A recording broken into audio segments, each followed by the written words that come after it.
Wildlife Program.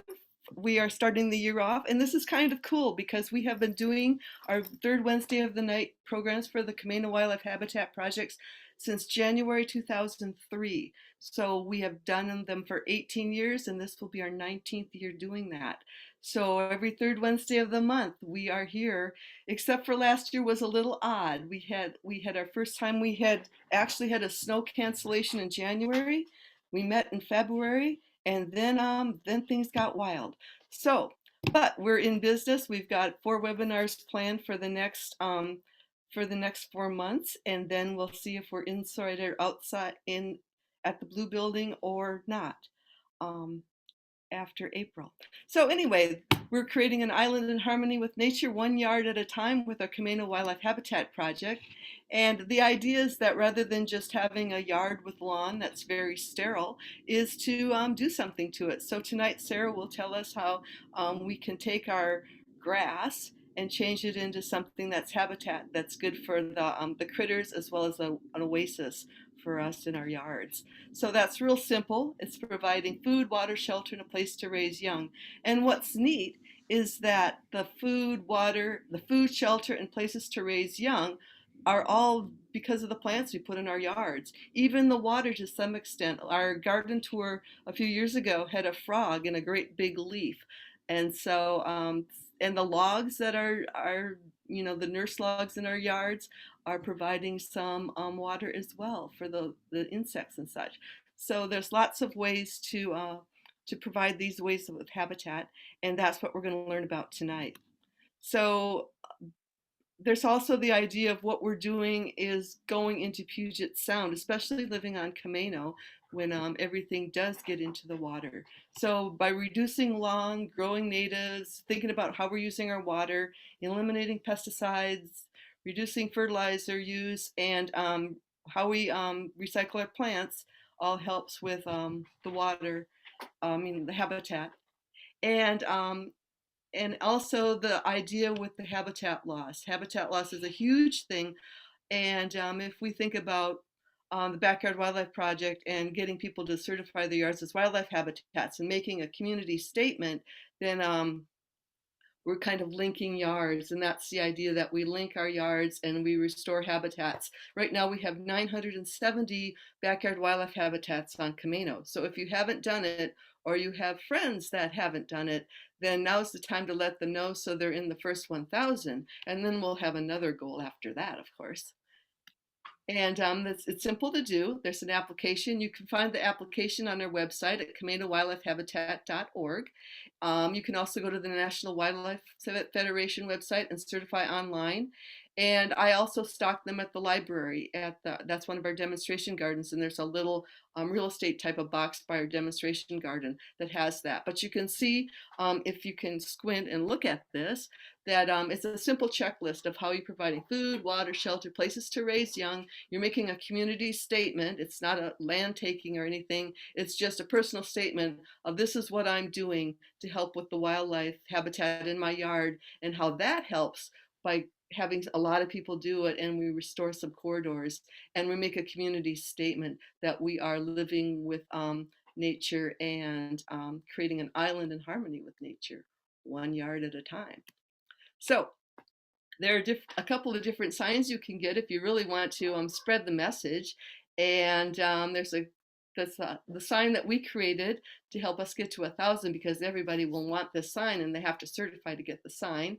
And if you want the sign and are certified, I can meet you at the Terry's Corner Park and Ride, and as long as you're certified, we can just exchange $15 for a sign. I'm actually going to be going there in the next few days because somebody just let me know that they need a sign for their yard.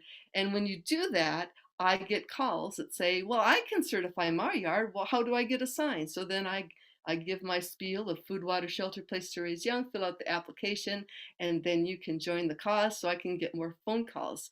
If you prefer Ranger Rick, that's the National Wildlife Federation's official sign at this point. You might see some signs with like a little girl and a mom and a butterfly.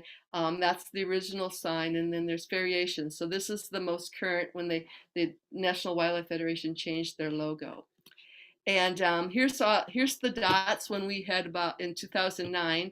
We have more dots on the map, but all of these are certified wildlife habitats. And you can see it's spread out all throughout the island, and it's helping to connect different neighborhoods as well as connect the different parks and things on the island. And it's a community effort, and it's our way of saying we care about our island. We want to share our space, and Camano Island is really a special spot. There's a lot of spots in the area because the Pacific Northwest is one of the primo spots for community wildlife habitats. And you can see Tukwila was the very first. They certified in 2002. We certified in 2005. And since then, there are 18 communities with Seattle and Pierce County being the last two. And then there's quite a few, about 12 that are working on it. And we were the 10th in the nation, and there are now 133, I believe. So it's a community action step. So if you want more information, Living with Wildlife and Landscaping for Wildlife are two books by Russell Link. He's a fish and wildlife biologist, and these are excellent books because they're special for the Pacific Northwest on how to live with the wildlife and to create landscape for it. And then the Birds and Butterflies book is the National Wildlife Federation book that includes the how to do the food, water, shelter, and places to raise young specifically. And with that, you can get more information both at our Community Wildlife Habitat website on Camano, as well as the National Wildlife Federation. And then I want to tell you what our next programs are. In February, it's going to be very cool. We get to have Martha Jordan telling us about swans. So she came a couple years ago, and now she'll have it by a webinar. And the last time she came, the power was bad for her computer, and it was very awkward. We had problems with getting the projector. The bulb burned out. That was the deal. So you'll see the screens really well because it's on your computer the next time. Then in March, we'll have Green Roofs, Janet Hall from Whidbey Island, who used to be the Wastewise coordinator. She will tell about green roofs and how to do those. And then in April, we'll have Brenda Peters. Oh, I'm thinking of an author. Let me write. Brenda Cunningham. Sorry, Brenda. Brenda Cunningham, and I have to look up her account. Bob Gillespie. They will be telling us about butterflies and landscaping for butterflies and pollinators, which is a big deal because pollinators are in peril. And tonight we get to learn about native plants and how they are ideal for the problem spots. And Sara Rocero is going to tell us about that. She is a outreach, education coordinator with the Snohomish Conservation District. Is that right, Sarah? Sorry, it's community engagement coordinator. Oh, community engagement. I get too excited and my brain's going wild. But so let me just kind of look at the thing here to get it right. So Sarah is passionate about native plants. She's an avid birder, and she's been installing rain gardens and helping with habitat team restoration projects. She can actually go and help people in their yards, tell them what's good and what's bad, and to help that way. And she is here tonight to give us some ideas on what we can do with native plants in our yards, and also to let us know that we can get these plants at the Snohomish Conservation District's native plant sale that's going on now for ordering, and you pick up at the end of February. Is that right?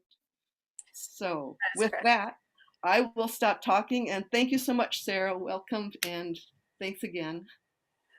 Thank you so much, Val, for that lovely introduction. I really appreciate that. Now I will get out of here. I am going to continue with my screen share, so if you all just bear with me for a moment.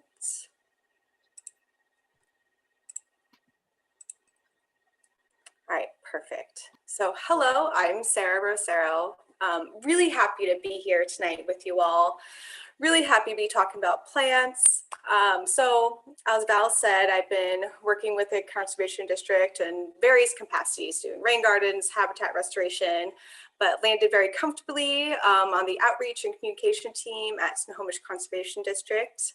A little part of my background is I have a BA in environmental studies with a minor in ecological restoration.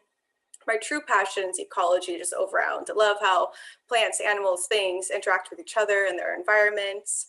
I would say I'm a birder. I love mammals. I love insects, amphibians. So I guess you just call that a naturalist as well. Some fungi in there. And so tonight, please type any questions into the Q&A, and then we'll be getting those towards the end of the presentation. So what we're going to be covering tonight. So some of you all might have some tough areas where plants maybe just aren't doing well, or you haven't found a right fit for the spot. So we're going to be covering the right plants for those challenging locations. I'm going to throw out some species to you all to suggest and recommend for these areas. And then we're briefly going to touch on some habitat wildlife as well. So for those who aren't familiar, a conservation district really just offers technical assistance. We work cooperatively with landowners in Snohomish County and Camano Islands, and it's all really natural resource based, conserving natural resources, doing those best management practices for if you have livestock, doing agriculture, and then of course like stormwater, native plants, restoration, urban ag, and youth education as well. So we do a whole suite of things, and yeah, really excited. So why go native? Why choose native plants? Well, first, as some of you may know, they're adapted to our climate, our soils. They're really great at resisting native pests and diseases. So that's not going to be the ones that are coming over from Asia or Europe. Once established, they do require less water. And of course, they have those close knitted bonds with other plants and other wildlife that are local and native to our area. I just hope by the end of this presentation, you have a deep appreciation and are able to glean lots of fun facts and tidbits about native plants, and some that hopefully will start to be your favorites. So a very general overview is really assessing the site. We have to determine which environmental factors are really influencing the area that you want to either plant and have more survivability in this area. So take this Labrador tea, for example. This is a highly specialized plant. It is primarily found in wetlands, but maybe like bogs and peatlands. They like acidic soil, they like sunlight, they like fairly wet, saturated soils, and soils that also have a low nutrient content. You can see them with bog laurel, but it's this really suite of water, soil, sunlight, how things are interacting, and really can determine what types of plants you're able to have grow and survive. Because you can have a Labrador tea on your property. I do. It's a mistake. It's not doing well. I'm trying really hard. But you know, you can only push something so far before it's just like, I'm here, I'm surviving, but I'm not growing any bigger. So there's limits. I love soil. So if folks have not seen this before, we have in the middle the soil texture triangle. So you have your percentage of clay going up, silt coming down, and then sand coming across the bottom. In that middle, you really get that loam. And what loam is primarily referring to is this kind of equal parts of sand and silt with a little bit of clay. So it's somewhat ideal for certain plants. But soil just plays a large role in plant communities. Vegetation also plays a role in soil development and everything else, but really soil determines where plants are going to survive in certain locations across the landscape. On Camano Island, It's primarily consisting of glacial till, glacial outwash, lots of sand and gravel in some areas. So it's not to say that there's not certain microclimate and different pockets of like mucky wetland soils too, but overall it's primarily dominated by this glacial till and outwash, which some of you may have seen if you've ever dug a hole in your yard. Sunlight and wind, also various factors. This picture to the left is pretty close to my house. It's probably about 200 feet. And there's a stand of Douglas fir mixed with primarily Western red cedar. And as you can see in the picture, it's really saturated, and not a lot of plants are doing well right there, primarily because, you know, it's not the healthiest stand of trees, so there's just lower diversity. But what you can see is that a tree toppled over, fell, and really uprooted. And that can happen if there's high winds and the soil's really saturated, so the tree's roots aren't really able to dig down deep in there and get a lock on the soil. And so they're just really vulnerable to really top over in high winds, especially if it's a small stand and there's not other big trees and vegetation to kind of help shelter and protect these things from happening. And sunlight as well, I thought this is just a fun fact. Douglas fir shades out its own seedlings. So as a young seedling, Douglas fir really cannot tolerate shade. So there needs to be a tree falling, a gap in the canopy from fire and anything else is really when their seedlings can flourish. So it's like this climax species, but something's got to take or die, unfortunately, fall in order for more Douglas fir to come up as well. So plants are versatile. They sometimes will do have some strict sunlight requirements, and that can make establishment difficult if it's not really in this Goldilocks zone, but we can talk about some versatile plants also throughout the presentation. And then water topography, really just like visuals. I think for me, I'm a visual learner, and this really helps get through to some of these larger concepts of what's going on the landscape. So we see on the left, rainwater falling. It's really eroding part of this slope that you see, and you can see the soil is really being deposited down below at the toe.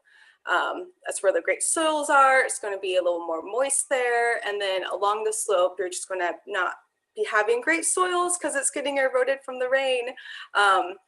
But just thinking about your landscape in general, what's around you, what's maybe affecting the hydrologic cycle on your property, and then really determining and assessing your site to see, making observations, how much water is staying in this area, what's around me, what's going to be affected, and really plan for that as you're planning your landscape and thinking about species that you want to establish.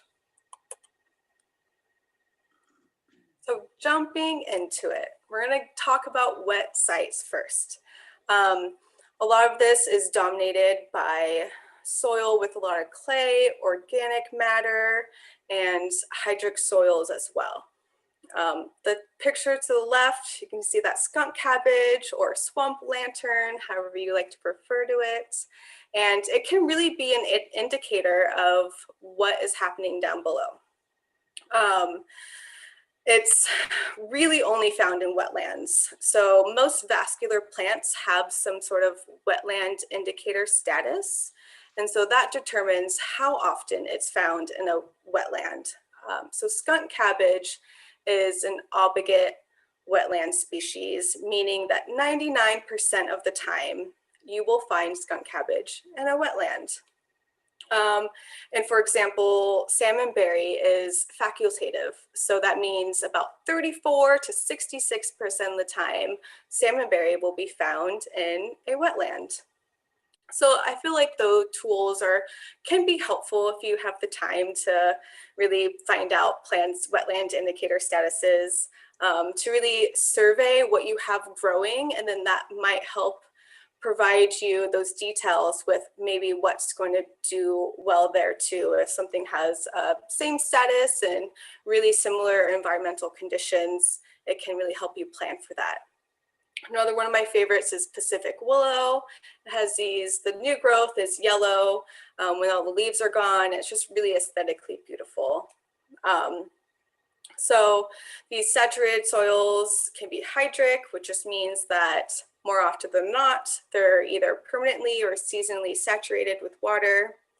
And, only certain plants can really tolerate that much water, either seasonally or permanently. And I just want to apologize ahead of time. This is really text heavy. I would be really remiss if I wasn't giving, specific recommendations for folks. Those bolded are really those versatile ones where you're like, it says it likes part shade, but it can tolerate full sun. And so there's a wider, more open Goldilocks zone for these species in bolded, and you'll see that throughout the presentation as well. And then I kind of just grabbed 5 from the previous slide. So Sitka willow, I really enjoy Sitka willow because it is the willow out of all the salix species that can handle the most water. Small fluted bulrush is really great because it's a great habitat for birds and amphibians as well. Some of us may or may not have a particular feeling about Devil's Club. If you're not planting it near a trail or an area where you're going to be walking often around your house or your property, it's just a beautiful plant. You can appreciate its umbrella-like large leaves and just the way it tangles and its thorniness as well. And then swamp rose is just another great one for wet sites that's pretty versatile for if there's shade or sun.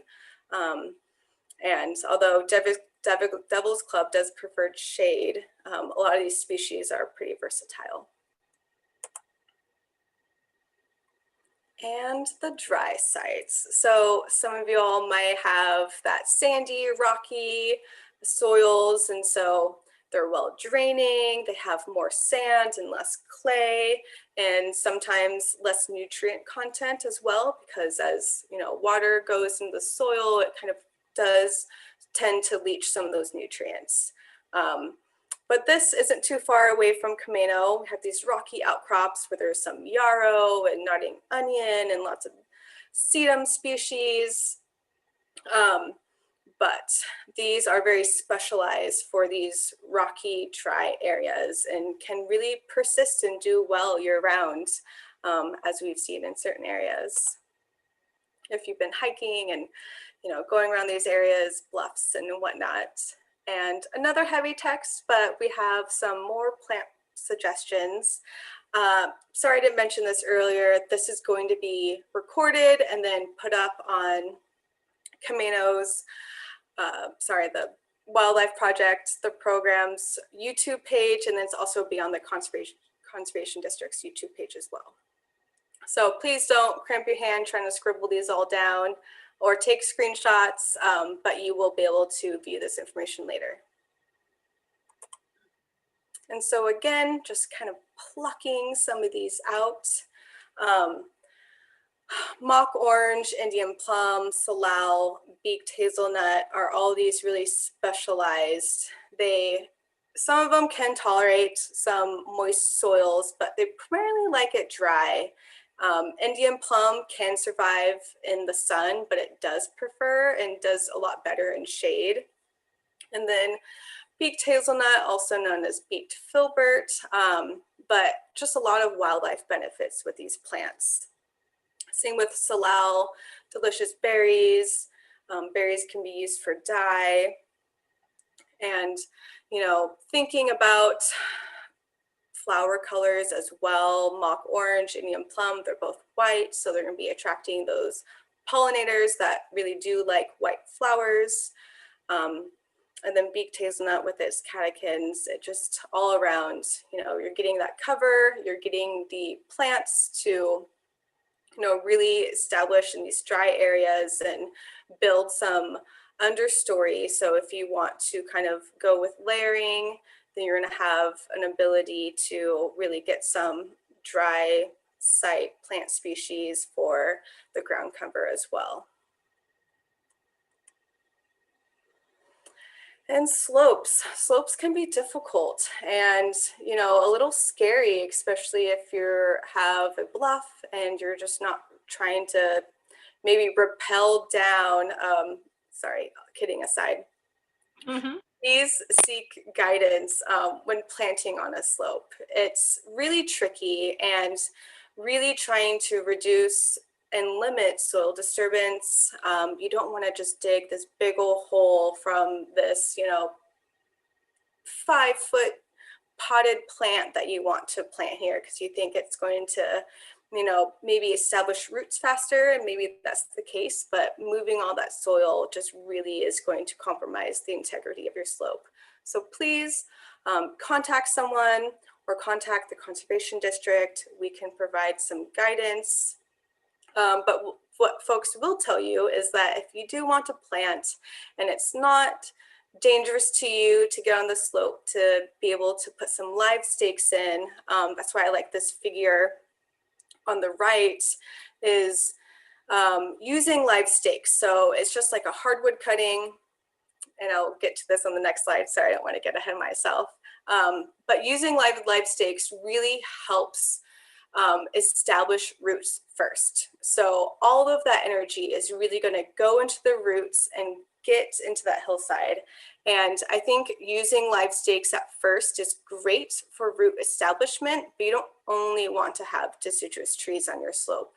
You want to maybe start with live stakes, and then as they get growing, as you feel more comfortable with the integrity of the slope or sought guidance, and that was their recommendation, go in and maybe plant with some other species to really get diversity of root depth and how far they're penetrating into the soil or substrate, and really how laterally they're going.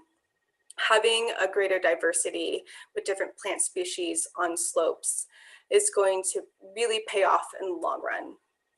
And for those who aren't quite familiar with live stakes, it is just taking a big old branch, cutting it off the shrub or tree, depending. Some willows can be trees and some are shrubs.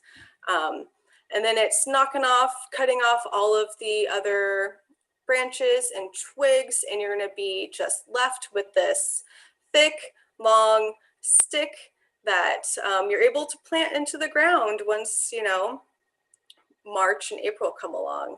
Well, you can do it before that, but it depends if it's freezing or not.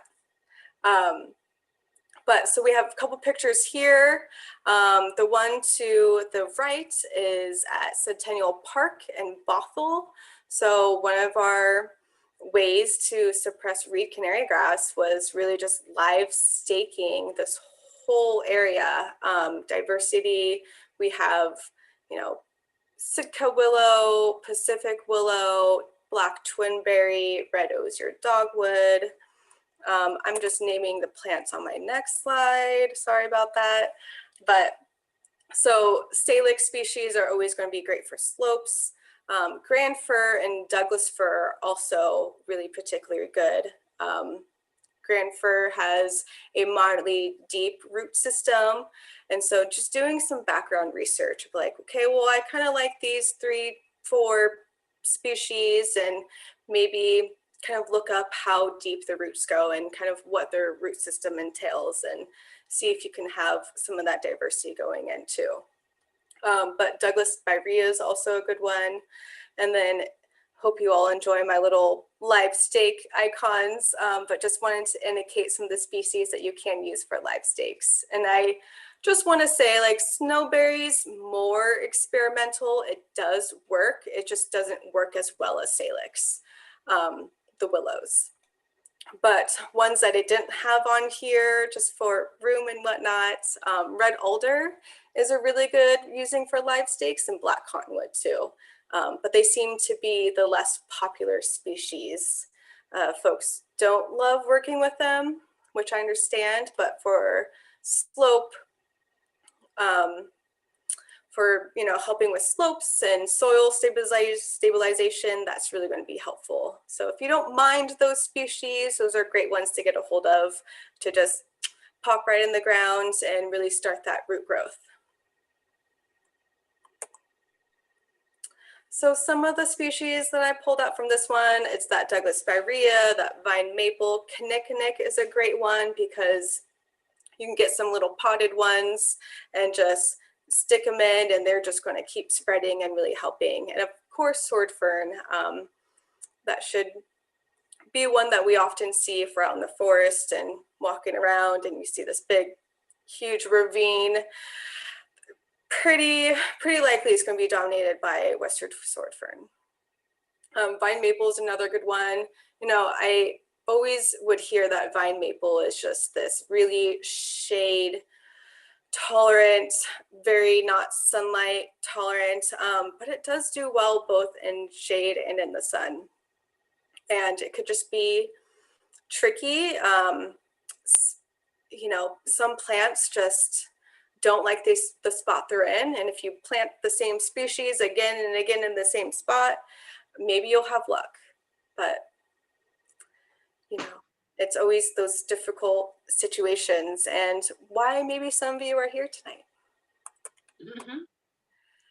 Versatile plant species. So I can't name all of them, but I did pick some of my favorites because they just do so well. And oftentimes some of these we use in restoration as well. And they just, really blow me away, especially when you do some vegetation monitoring and you look at the numbers from last year and you're like, wow, this grew like 2 feet this year. It's really impressive how well these plants can do. And then when you know the plant can do so well in some of these difficult spaces and they don't, you just kind of scratch your head wondering like, okay, well, what was it this time? What else can I do better? Excuse me. So the raindrops on the side are kind of supposed to indicate how much water they primarily like. So more of the water loving ones are at the top, and then as you go down, it's kind of wanting to be more moist to dry. And it's just not always black and white. There's just these range and this very wide spectrum of what plants can really tolerate. And something Catherine and I were talking about earlier is that genetics also play a big role into this, and how well they can adapt and survive and really compete for those resources that they need to do. So when I talk about genetics, what if we planted this Douglas fir from Willamette Valley and put it on Camano Island close to a really dry spot? It might do well that other Douglas firs didn't do well there before because its genetics are more adapted to a drier climate. So really knowing, like, if you're buying from a nursery, maybe know where they're getting their genetic stock from. A lot of the ones that we're selling from our plant cell are from Puget Sound lowlands, and have had some pretty good success depending on where you're planting them. But they're also the same plants that we're using in our restoration projects as well. So nothing hard or fast with plants. It's just like, maybe it'll work, maybe it's not. It's not always a guarantee, but if you're willing to put some resources into it and really play around and do some detective work, it's kind of exciting to me, just year after year of like, okay, how's this plant going to do? Labrador tea, are you growing over there or not? And you're still not, but that's fine. And yeah, a few of my favorite ones here is snowberry is just such a champion to me. Black twinberry. Oh my goodness, I have black twinberry on here. Pictured at least, but it's not on there. Okay, sorry, just noticed that. Shore pine too. Shore pine, it is salt tolerant, shore pine. Also, it's lodgepole pine, I believe too. But, they do really well next to rivers and creeks, and man, they have just been dominating at some of our restoration sites. And it just surprises me. Like, I I'm just constantly impressed by plants, and they continue to just allow me to, you know, shed love all over them. Something that is really difficult, those problem spots may be an area that's heavily dominated by Himalayan blackberry or reed canary grass or English ivy. I could go on for a few more. Scotch broom, oh gosh, not a good one either. But if you're able to, thinking about maintenance plan, are you able to come in and, you know, knock down all the blackberry? Do you have machetes ready to go, gloves? But really thinking about what species are going to be able to compete and or outshade these invasives. You know, ones you can outshade are Himalayan blackberry. It takes a long time. Reed canary grass is not very shade tolerant, but English ivy, it's just, you know, can grow in sun or shade. So, but one of the things is Nootka rose is a really good root competitor. It's tough, it's hardy, it's got thorns, but man, its roots will give it a good fighting too. And an example of this is on Iverson spit. So I think they've been dealing with some Scotch broom issues, and I think they've been able to remove and eradicate some of the Scotch broom, although it's a constant battle because they just shed seeds and they're nitrogen fixing. And so there's just all these other factors that make it hard to eradicate. But having one of these good root competitors and having really something that can kind of outcompete and, you know, Muhammad Ali, other plants, then I think we can really work to maybe establish a couple natives and then really go in there and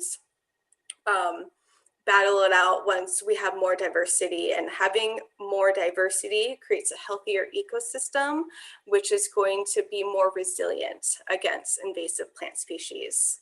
But it really is all about maintenance. You don't want to spend $100 planting this area that was dominated by reed canary grass or Himalayan blackberry and then not do maintenance for a year or two. Those plants just may not survive or just have really low survivability. So, you know, if you want to throw $100 at it and say, I'll give it a shot, maybe it will work. By all means, take pictures and let us know how it goes. But maintenance will kill lack of maintenance will kill a project. So think about time and maybe tackling one section at a time and being able to put a lot of holistic thought into how you can tackle the problem, resources, and physical ability to do so, because it's not easy. But Scotch broom, sorry, going back to the Scotch broom on Everson spit, that along with creeping buttercup are allelopathic. So they excrete chemicals from their roots that inhibits the growth of other plants. So it's kind of just amazing to me that this Nootka rose is just doing such a good job out there, considering all the other factors that maybe are working against its survivability and establishment. And I think it just goes to show how hardy and wonderful that plant species is. So not easy, put time, make a plan, and it really could be helpful in the long run, and just, you know, do some diligence and getting those invasives out of here. So we want native plants. Yeah. Yeah. Someone's unmuted, but it's okay. So moving on to native plant associations. Like I said in the beginning, all of us, you know, well, maybe not humans in general, but plants and animals, they're native. They have very close relationships with one another. Fungi play a huge process in this, and really allow the plants to A, share resources, B, talk to each other. They communicate through chemicals and whatnot. And yeah, so maybe those just two things, but there's probably a couple more that I'm just not getting right now. But so for example, this vine maple on the left here is planted near a Douglas fern, or sorry, a sword fern and Douglas fir, which is really what you would see out in a naturally occurring landscape. You would find all these species together, and it's, you know, very hard to see a Douglas fir without seeing a sword fern somewhere near without having to really go look for it. So they're very closely associated. It's kind of like companion planting for vegetable gardens. If any of you grow vegetables or food on your property, it's just these close associations. So underground fungi, communication, and it's really lovely. So I pulled out one of these plant associations for, you know, sun and most moist soils, but as we know, there's some versatility there. But I like the ground covers aspect because I'm constantly seeing false lily of the valley with some Pacific bleeding heart, and, you know, sword fern, you know, maybe not the bulrush from what I'm thinking.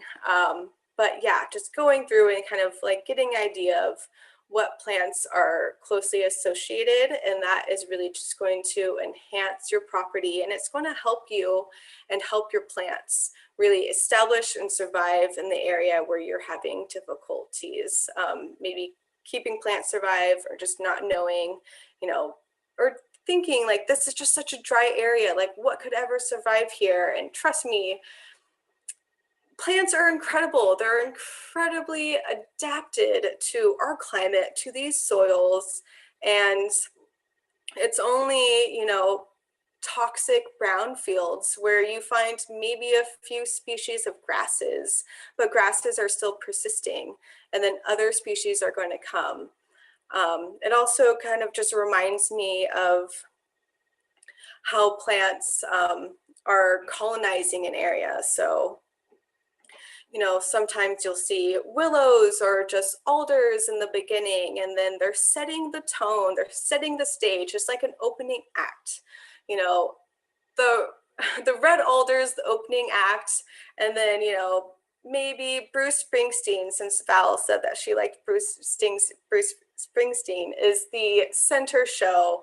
So, you know, that could be the Douglas fir or the Western red cedar that will soon dominate the area that was first colonized by Douglas fir, setting up all these other conditions, and these like matrix of plants that are just really doing a great job of colonizing areas and really working together. Some setting the stage up for others be like, hi, I'm the climax, I'm the show closer, I'm here now. Thank you all for doing all the work. I will do my thing and keep growing. And we can just see examples of this, especially throughout river systems and whatnot. You see like spit bars and everything else. Those are going to be really dominated by that black cottonwood and red alder, and then setting that stage up for willows and everything else. And depending what birds will bring and other animals will bring in terms of seed sources, but otherwise, you know, seed sources from the surrounding landscape as well. Layering and vertical structure. So kind of moving away from those problem areas into some of more of just kind of plants and increasing biodiversity, and also helping wildlife. So this picture on the left, it just gets a gold star. It's beautiful. There's tall tree cover, there's an understory. You can see that, you know, it looks like a healthy natural ecosystem. It doesn't look groomed. Not that there's anything wrong with anything looking groomed, but you have that very dense layering, and density really just benefits wildlife overall, which we'll get into as well. But I just took my own personal example. These pictures in the middle on the right are at my house before I really did any native plant gardening.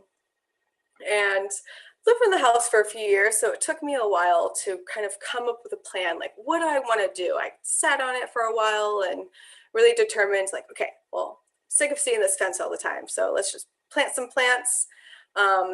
I don't really care about shrubs being too close to my fence. I need to replace it anyway, so we'll just kind of tackle those things as you go. But the goal and the point is that I have a small space, but I have like almost 20 plants in this small space. And the middle picture isn't the best because I had the stem in the middle for some reason, but it still kind of gives you the idea of just what a year gives. You know, I have a lot of black-cap raspberry, I got some snowberry, I have some ocean spray. I just put a bunch of plants together and see what was going to happen. I was just like, well, this one likes it kind of dry, but this one likes it really moist. Well, we'll just see. And they're all doing really great so far. I got red osier dogwood, Pacific crabapple, and I think as these plants grow, I'll be doing some thinning. But overall, it's just, I've had some bush tits in this yard, woodpeckers, and it's just been really fun to see that transformation and what that structure is really going to do for wildlife and just biodiversity in general, pollinators.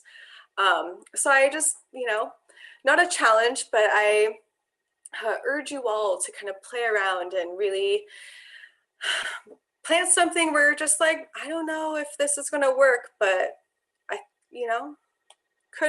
could happen. Yeah, and I think many of us who have been either involved with some backyard wildlife habitat are really used to that picture of vertical structure where you have a tall tree and it's like all these owls like to live here, and then the mid-story it's like warblers and everything else. But animals have different niches, and so being able to have more opportunities and more options for those animals to come in and provide food, resources, cover, and everything else is really just going to help them, but also just be wonderful for you to see as well. At least I hope. All right, yes, so going into this food, cover, water, places to raise young, it's really those key elements that Val had mentioned earlier. And without it, a lot of animals wouldn't be able to persist, and they're not going to be able to persist in the future. And that's why this is so critical to get the word out of using native species and creating some artificial structures, whether it's a dish of water down at the bottom left with some rocks, creating shallow spaces for bees and other pollinators to safely drink water without the threat of drowning or being stuck in the water. And these are all things we can do at our home if we have the resources and capacity to do so. If you're lucky enough to have a waterway or pond, you could see some of these little salamander larvae, still trying to determine, if it's a long-toed salamander or northwestern. I've been really fortunate to see some short-tailed weasels. And I don't know about you all, but every time I see a weasel, I just want to make it my friend, and I just love them so much. But some of these are, generalists, like raccoons, short-tailed weasels are kind of like a generalist, but like plants, they have certain needs, and we can provide those by having plants on our property that they have evolved with and being able to keep evolving with, and having just an option from going from green space to green space. And all of these wildlife needs, with water being kind of iffy, but all of these needs, food, cover, places to raise young, can be established with plants. Some artificial structures as well, you know, bird houses, owl boxes.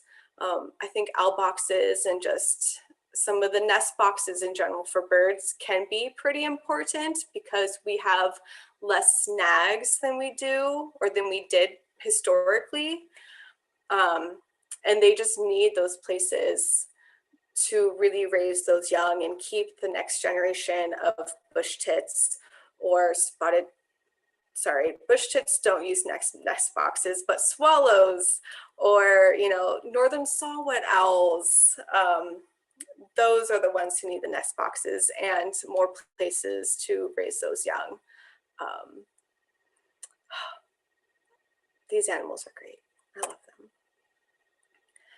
And then getting more into birds. So just harping on wildlife and all these benefit needs, but it really just comes down to native plants.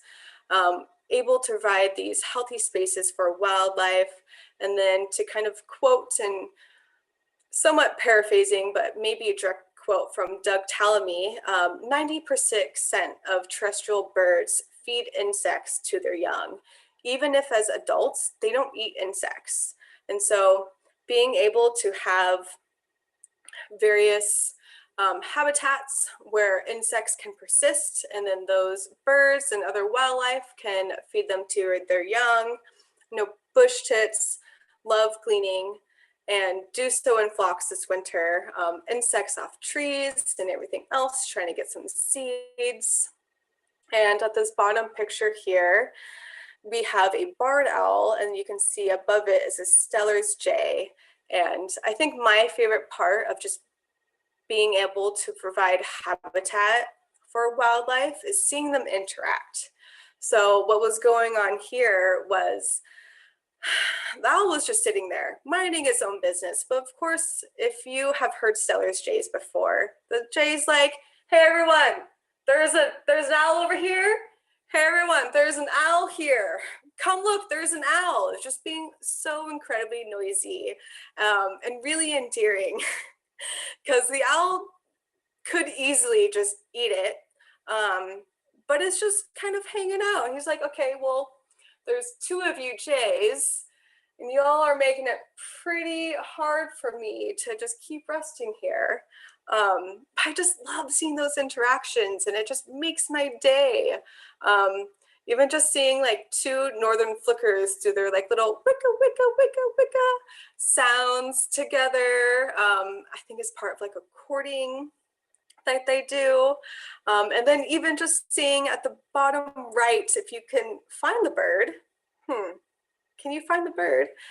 There's a very thrush fledgling in there, and it just looks helpless, and it doesn't have tail feathers. It looks a little just, I don't know, just a little like, what's happening with you, little one? If you didn't know it was a fledgling, you'd think it looked a little sick or something, because it just, you know, little feathers going everywhere, and it kind of looks like it needs help, but it's just a cute little fledgling that's going to take off. Seen a lot of these birds on or near my property. Do have the fortune of having some tall trees nearby because my lot is not big enough to have just, you know, 5 Douglas fir or whatever have you. But I have been able to see, you know, white-crowned sparrows raise their babies, chickadees, and their little babes coming in. It's just, it makes it special. And I think having these plants and knowing that you're helping wildlife and that wildlife needs your help from all sorts of pressures. But there's just lots of things we can do, like leaving the leaves, letting brush piles just sit there for a while, having some totem bows or some rocks or you know, things laying about so amphibians and other things can hide underneath. And kind of going into more of these habitat structures and cover, you know, lots of amphibians are just in rural and urban areas. You know, you can find long-toed salamanders in the yard of a very urbanized area in Everett, or just having logs on the ground brings in a pileated woodpecker where you wouldn't normally see in your backyard because you don't really have a snag or that tall vertical structure to provide it. So these key things, and just knowing that, you know, leaving the leaves or leaving that log on the ground, leaving that snag up if it's safe and not going to compromise any structure or building on your property, is going to be beneficial and used by wildlife, whether it's insects, mammals, amphibians, birds. They're all going to use it and going to be well off for it. But I also just love this western toad and the sword fern, I believe. But sword ferns is also a really great one for amphibians. They like to burrow. A lot of salamanders will be hiding very close to like the dense, like, I don't know, the dense part of the sword fern. They can get big. When they're big ones, and you're just, well, yeah. Used to be trying to check loss of sword ferns for amphibians, but it takes too much time. Moving into some pollinators. So if y'all are not quite aware, 70% of our native bee species nest in the ground. This was incredible to me when I first heard about it. I was like, well, I thought they lived in hives. Well, no, only honeybees particularly, you know, live in hives. The other ones are either solitary or semi-solitary. You know, they're still queen bees in some situations, but sometimes they are solitary nesting or just to have smaller colonies underground. So if you can, in some areas, leave bare ground, if it's not covered by wood chips for plants, and just be mindful, especially while you're walking. I kind of love to just sit and observe some areas, and doing that, I am able to find, you know, some bees nesting in my backyard, or see a leafcutter bee come in with like a little plant and go down into its hole. And it's just really special to capture those moments. And I, for one, always appreciate them, and I hope that folks do as well. Plant phenology. So this can be really for pollinators and birds when it comes times for like seeds and things, or fruit. But I think having a holistic approach about blooming times, the colors of flowers that you have on your property, I think that's also a challenge for hopefully not just me, but other folks as well, because I'm just like, well, I love mock orange, I love ocean spray, I love all these ones. I'm just like, oh, they're all white flowers, dang it. Gotta get more color diversity in here. So keeping that in mind too. And this isn't, you know, hard and soft. Sometimes soil temperature, various microclimates will affect blooming period. So it's not to say that your snowberry is going to bloom during this time and this time. That may not be the case. So really incorporating, again, that biodiversity, diversity of native plant species will provide that year-round food that our wildlife need, pollinators need, and it's going to be more helpful and get them through the growing season, and hopefully, you know, through winter and everything else. But these food sources are really important. And again, blooming times are going to vary depending on the plant itself and everything else. But really doing that planning and research beforehand will pay off for you, because it's aesthetically pleasing. I love seeing flowers, having flowers around, and the wildlife do as well. This is one of my favorite graphics. So Heather Holm created this for the Xerces Society, and she's essentially like a bee expert. And so I have always heard that you should cut off the heads of flowers for stem nesting bees, but I never knew when. So this is the full graphic on the left. And I hope you all can follow along that I split the graphic just to get a better close-up for us all. So it tells us to cut the heads off in the spring. I'm just so happy to find this. So I hope you all find it useful. I have the link in the resource page for where I found this, so you all can hopefully save it and then follow her advice about when to cut the dead flower heads off, and maybe also what to look for if it's being used. And lastly, habitat corridors. I was so happy to hear Val mention this earlier, and I just really wanted to harp, because not only do we care about native plants and really finding the right plant for those challenging spots, and hopefully I was able to help you do so throughout this presentation, or at least getting your mindset into what to look for, and some recommendations for plant species. But wildlife and native plants also are experiencing huge pressures from climate change to urban sprawl, land use change, and it's not easy. And they need these refuges, they need protection, they need resources. Really going back to those wildlife needs: food, cover, water, places to raise young. And so I just took a picture near my house and live near Lake Stevens, and so the top left picture, you can see that's EB Slough over here, and there's a lot of ag. So of course that's green, but it's kind of all flat. It's livestock, it's pasture and everything else.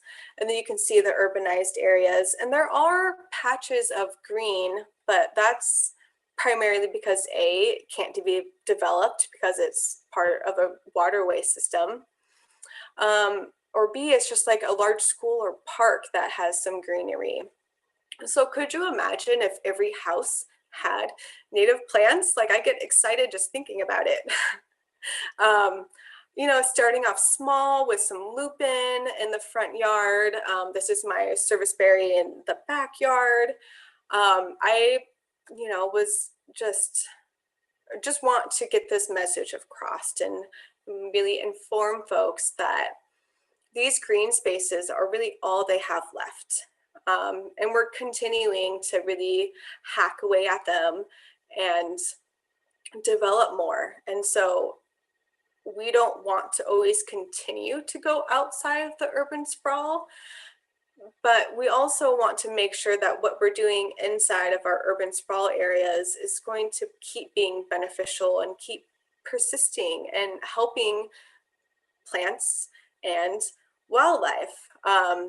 So it's just a big push. If you're small and you're not a bird and you can't fly and you're not a big mammal, it's hard to navigate this concrete jungle. And by creating these green spaces from backyard, front yard, backyard, front yard, it is a corridor, and we will be helping these species that are in peril, like Val said earlier, and hopefully doing better than what we've been doing before. And that's what I hope that we continue to do, is just to do better and be better, plant native plants, care about wildlife, doing these little strategic methods of cutting those dead flower heads back in the spring and letting pollinators use them, leaving the snag, passing on that ornamental and being like, there's a native that's pretty close to that I can settle for. Making those conscious choices is something that we all have the power to do. And I just urge you to also do that as well. I just wanted to share some of these resources. Again, please take a screenshot, or if you can wait, then you can wait for the recording to, get these down. But these are some of my top plant resources. Something that I don't have on there is this Pojar's Plants of the Pacific Northwest. This is always my go-to for plant ID. But then this is my go-to, which is pictured in, below resources. It's the Grow Your Own Native Landscape, and it really tells you about propagation, you know, growing from seed and all those other cool things that we can do if we have time and resources. And then I wanted to give some wildlife resources. So Val mentioned this earlier. So the National Wildlife Federation, Xerces Society, Burke Museum. Sometimes I'll see a mammal and I'm just like, I don't really know what that is. And so I'll just look at Burke Museum's Mammals of Washington State and kind of do some digging and, you know, process of elimination from there. And then as promised, the Bee and Pollinator books by Heather Holm. So this is her website. She has her graphics on here. And yes, so that is where you can find that graphic if you would like to save that for later. And then our plant cell. So sorry, another heavy text, but these are all of the plants that I would recommend or did recommend throughout this presentation, and we still have them in stock. So I apologize if you were one of the folks who was disappointed to try to purchase some plants for our plant cell and they were all sold out. We are well surpassed 1,000 orders by this point, and there's just a few species we have left. And so we're selling, our pre-orders are open until February 10th or until all the plants are sold out. So I think Grand Fir, we had like 3 species or 3 bundles left of Grand Fir. And I know some of the other ones were kind of starting to dwindle down. But if you're able to, and you saw a plant suggestion that you're really hoping to establish in your yard, please don't wait too long to place your order because it might not be gone by Monday, or it might not be there by Monday. And we also have information, I'm going to go back to, I am sorry, this bottom link. So this is the link to our plant cell website, but we also on our website have the nurseries. We have a list of nurseries where you can buy other native plants, and then when other conservation districts are having their plant sale. So you can find that on our plant cell website. And so these are the plants we still have available. And I'm going to move on to questions next, if anyone has any. Real quick, we have top left, tiger lily, bottom middle, we got twin flower. I'm not sure if any of you all can see this little hoverfly right here. I love that. And then we have a Henderson's checker mallow. So these were just beautiful species I thought we could end this wonderful presentation off with. I'm not sure if we have any questions. Sara, we have some interest in rain gardens because somebody is getting a lot of stormwater runoff from a neighbor, and then another question about well, yeah, why don't you mention about our community conservation team, and then I'll bring up the next question. Yeah, please, if you have a question about rain gardens, we're able to offer some technical assistance and recommendations for folks. So if that's something you're interested in, or just curious if that's going to help solve your problem, please contact the Conservation District at outreach@snohomishcd.com, and I can type that in the chat as well. But yes, please contact Conservation District. I will put you in touch with the Community Conservation District, who installs and deals with our rain garden program and everything else. And they will be better than I to answer your questions. The next question, and we'll probably connect with them next week, but there might be others who have this issue. They're on 5 acres on the north side of a hill.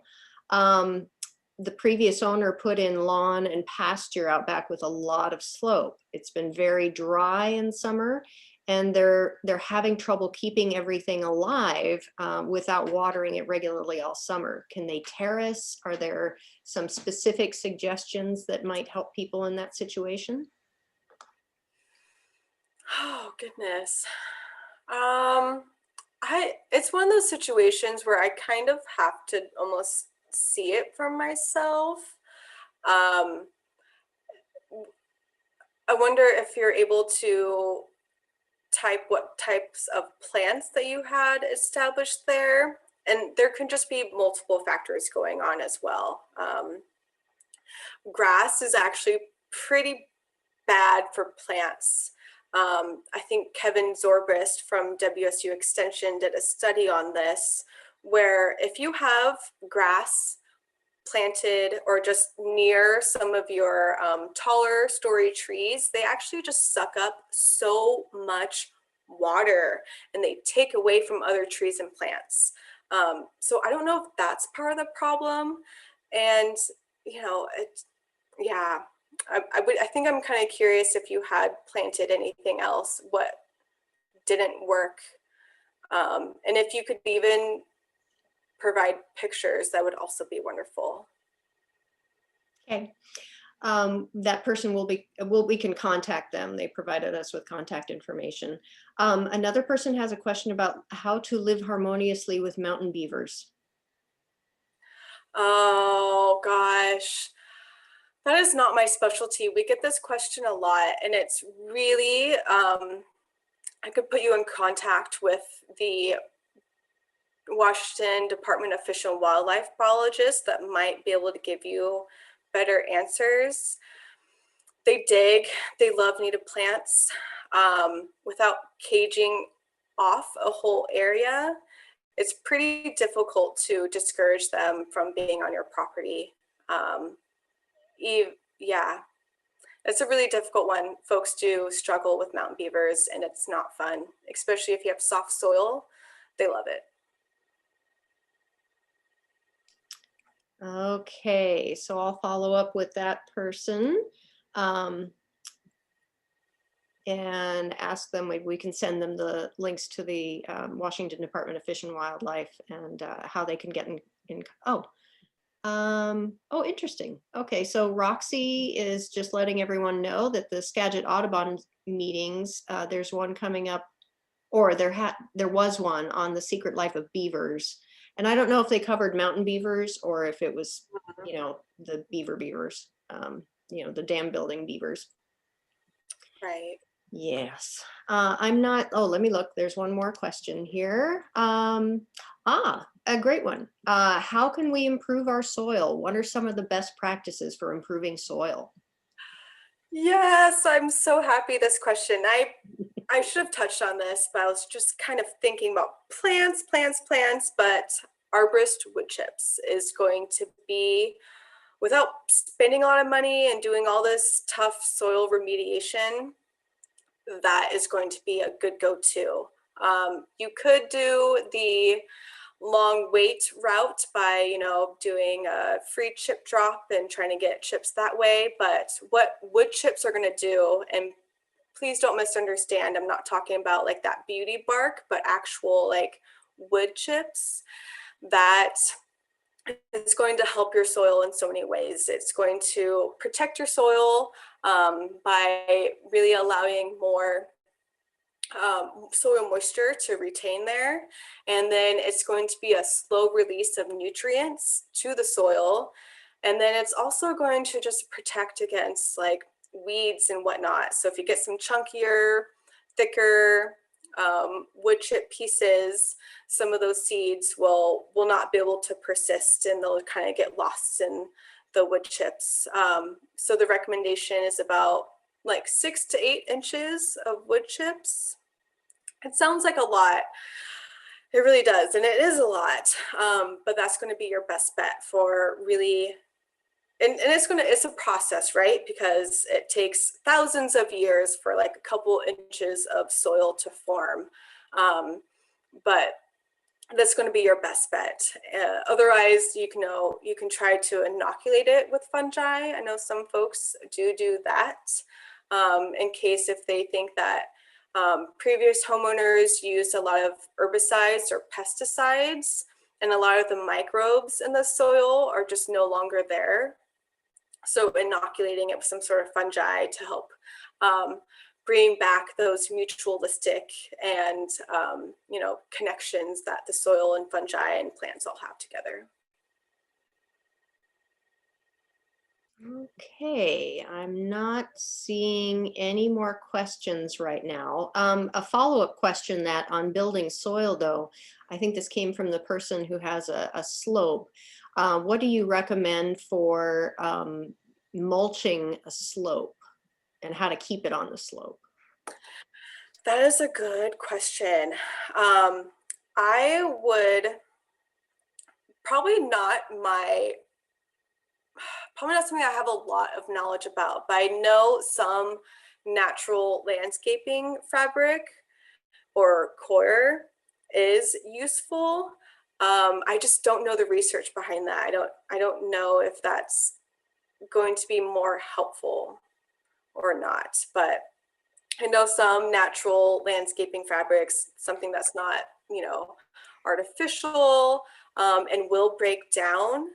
I think that would may be your best bet, but I can do a little bit more research into that. Because I have read a few articles about it, but it's just not particularly my specialty.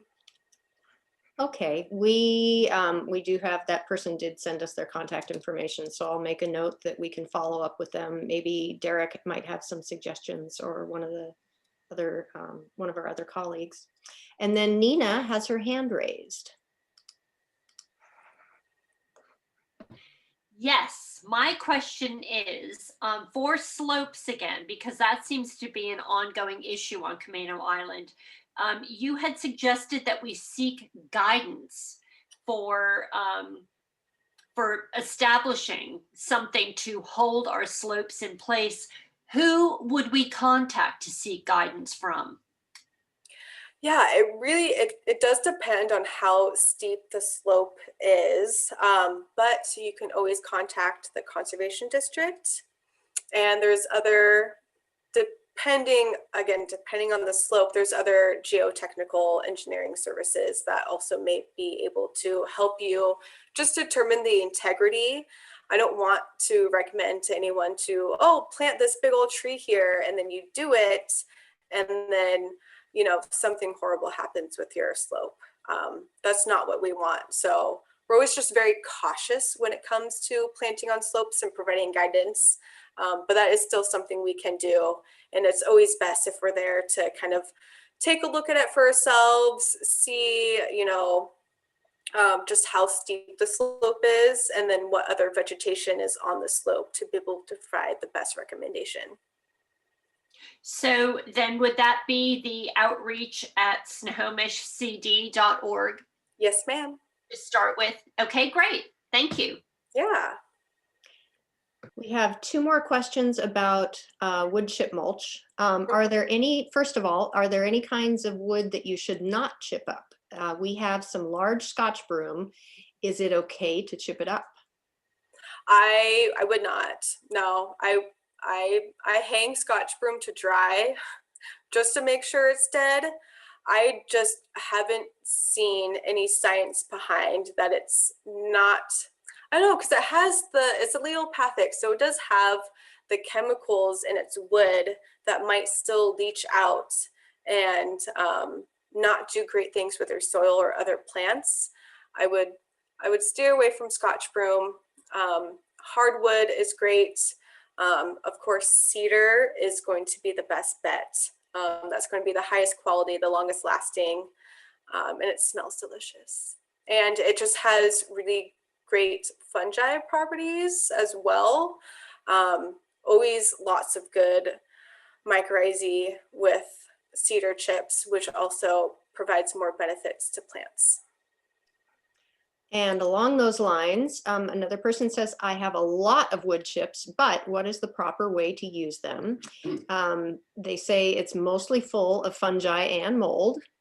And you just said something about adding fungi. So what would you recommend with using wood chips that are full of fungi and mold?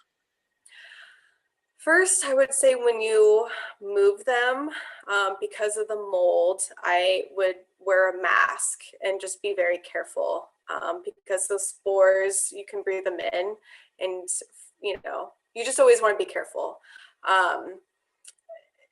It depends. I would use wood chips around any native plant. Be sure to not have the wood chips right up against either the trunk or anything that's woody, so any shrub, because that retains moisture and then it can possibly kill the shrub or the tree. So you just want to keep a few inches and really just kind of have like this beautiful nest around the shrub or tree. And you can do at least, or at most, probably about 6 inches in thickness. And then you can do it a couple, like a 2-foot ring diameter around each tree or shrub. And that would be really beneficial for holding, like I said earlier, holding moisture in the soil, and then a slow release of nutrients into the soil for the plant as well. Otherwise, if you have already mulched around all your plants, I would just spread it around your property in areas where you don't have grass or don't want grass, because it's really great for insects, and birds will you'll see flocks of birds in your wood chips once they're spread out, and more insects can move freely without being too clustered in a pile.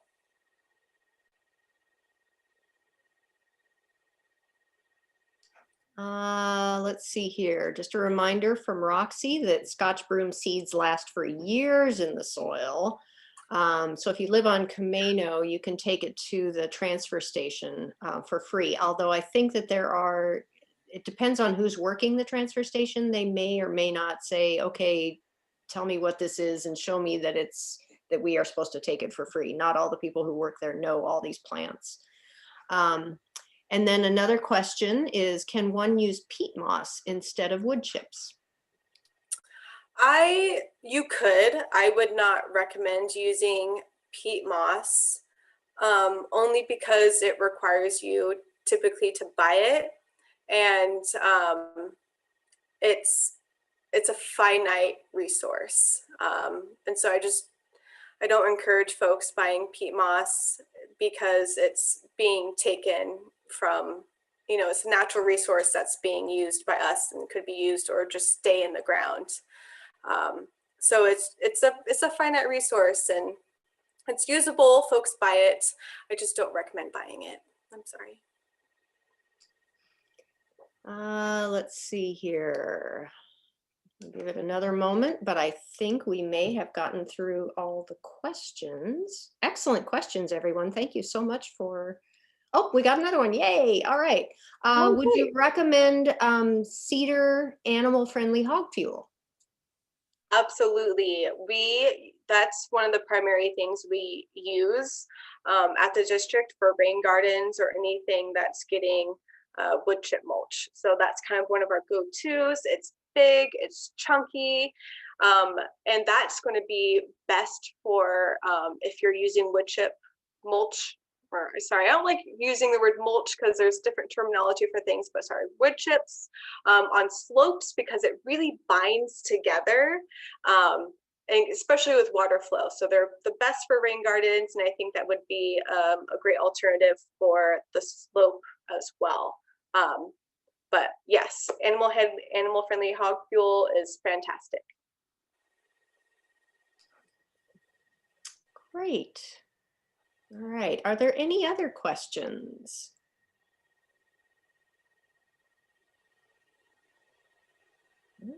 I'm not seeing anything. Oh, thank you, Roxy. If you do have questions, please do reach out to Sara or email us at outreach@snohomishcd.org. That's in the chat, but I'll put it in there again one more time. And do you want to finish us up, Sara? I just want to say thank you for having me. Thank you, Camano Wildlife Habitat Project, Catherine, Val, Roxy. You all have been just so wonderful, and I just appreciate the work that you're doing as well on Camano. So thank you for having me. Great, thank you, Sarah. I will unmute Val and Roxy and, oh, that's okay, and there we go. Very good, and we're getting some thank yous. Thank you all very much for attending. We sure appreciate your attention and your interest. Oh, thank you all so much. I really appreciate the questions, and thanks for hearing me ramble on for a little while. Right. Thanks, Sarah, and thanks everybody for coming to the project. Come back and for the Trumpeter Swan program in February 17th. Oh, that sounds wonderful. All right. All right. You all have a great night. Okay. Thank you. Thanks, everyone. Okay. Bye. Bye.